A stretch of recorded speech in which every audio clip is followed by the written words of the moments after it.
Hey there. So we're here with Valerie Cusick. Valerie, thanks so much for making the time to talk to us about your presence under pressure experience. I'd love to just start by you telling us a little bit about who you are and what you're up to these days. Sure. Hi, Brenne. Thanks for having me. Like I said, Valerie Cusick, I am an engineer in the biopharmaceutical industry.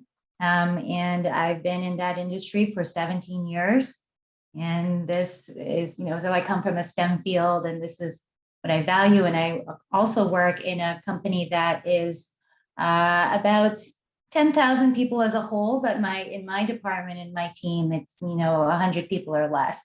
So I'm also a manager, and that's one of my key roles in my department. In my role, I coach a small team, and they are also engineers, and we have to contend with the science versus the decision making and all of everything in between. And in this COVID landscape, it's been even more important to be a good coach and communicator in these times. So that's what I've been up to.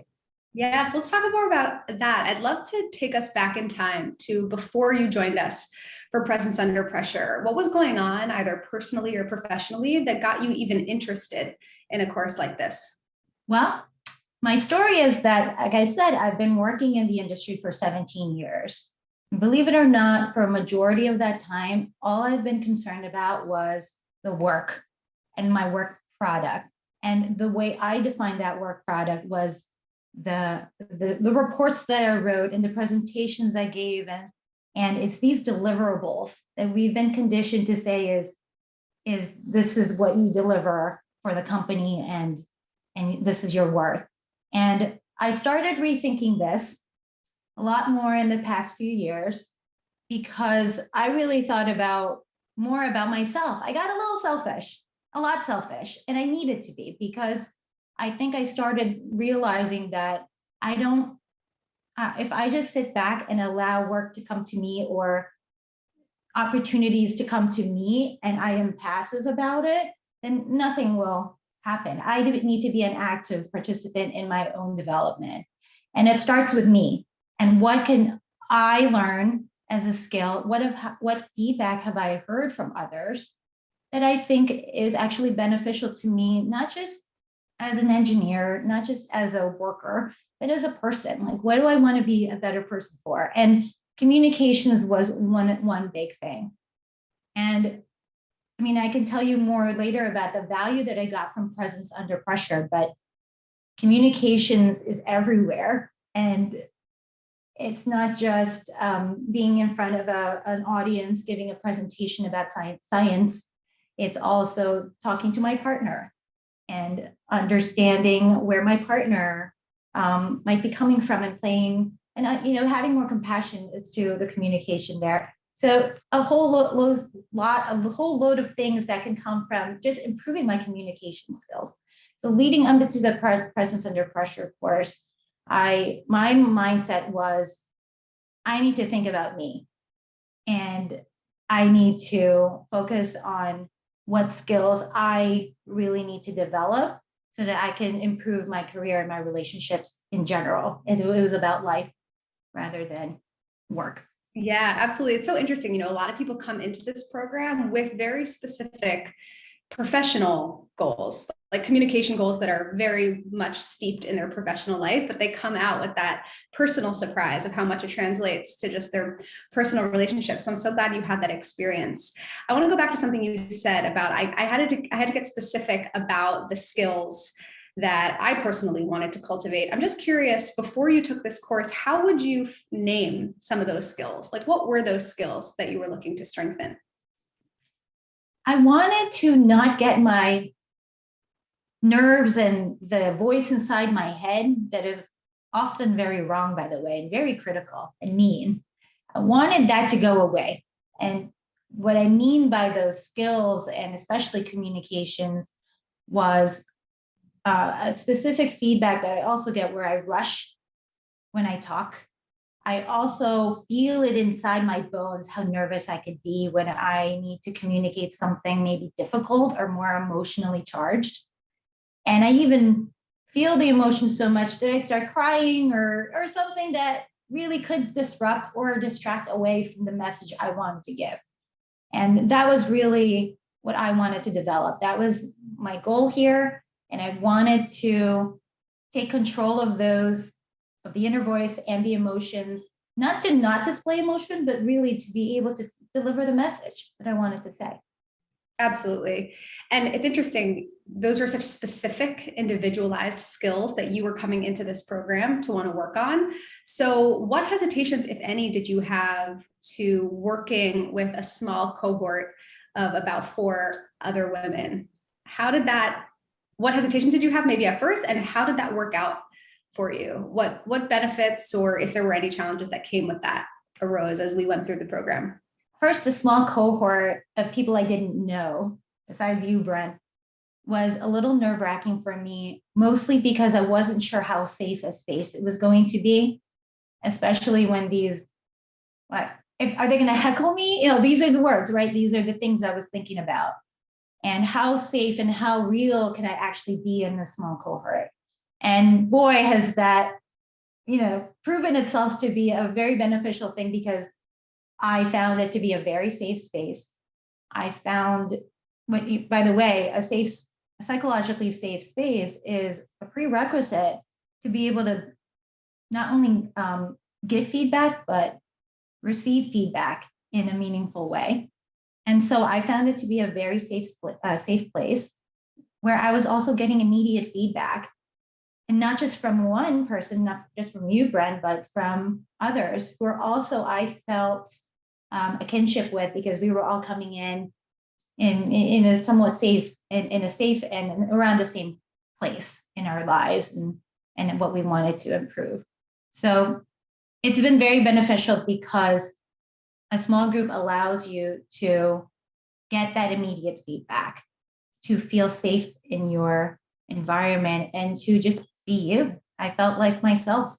And to be honest, when we talked about authenticity, I didn't really even know what that really was for me. Like, who am I? And I learned that through this group as well. Because when we practice our core values, I would say things like, I want to be authentic.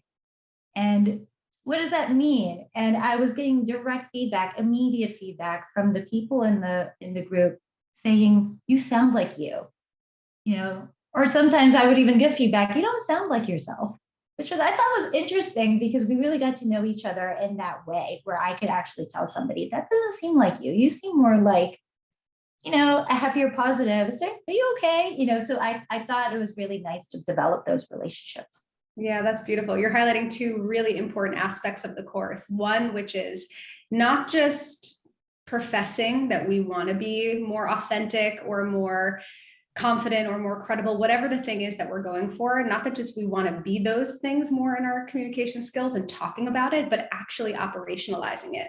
Like, how do we actually do that in the moment, and practicing that on the calls, and just, that we get to a comfort level of really being able to help each other get closer to that goal that we're each individually going for. Because you all come in, like you said, at such a similar place in a way in your careers, but with the pretty nuanced goals and challenges.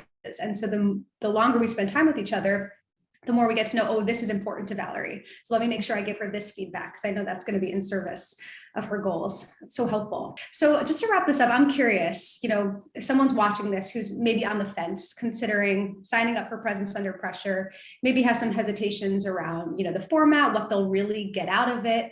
What are 3 big takeaways or big wins or transformations that you would highlight from your own experience that might help them feel like, A, they have a better sense of what they might be getting themselves into, and B, what would really be in it for them? What are the 3 big things that you feel like you got out of it? This one's interesting, because part of this course, you will have to watch yourself on video. And that is scary. And I did it. Why is it so scary to watch ourselves on video? Because it's so vulnerable. And even though it's just you watching yourself, it's just being able to do that. We don't often do that. But when we do that, it first may help me do a couple of things. One, to not be so critical of myself, because I went from, oh, this is awkward. Look at your flaws. Look how weird you're saying that word, or look how your mouth is moving, to going from there to, okay, oh, I see. I can tweak that. I can improve that. Yes. Yeah. I learned that I need to focus more. So it was very objective, and it became more normal. It became more comfortable to watch myself on video.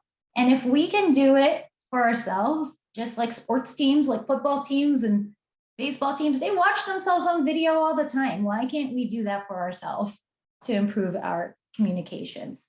So that one was a benefit. Is someone telling you, hey, watch yourself on video and let's look at the play-by-play. So I thought that was cool.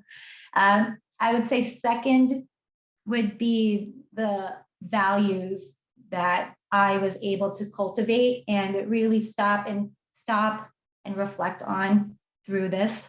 So I think that's a rare occasion to be able to stop and think about your core values and get that feedback. So it's tough to also try to do that on your own.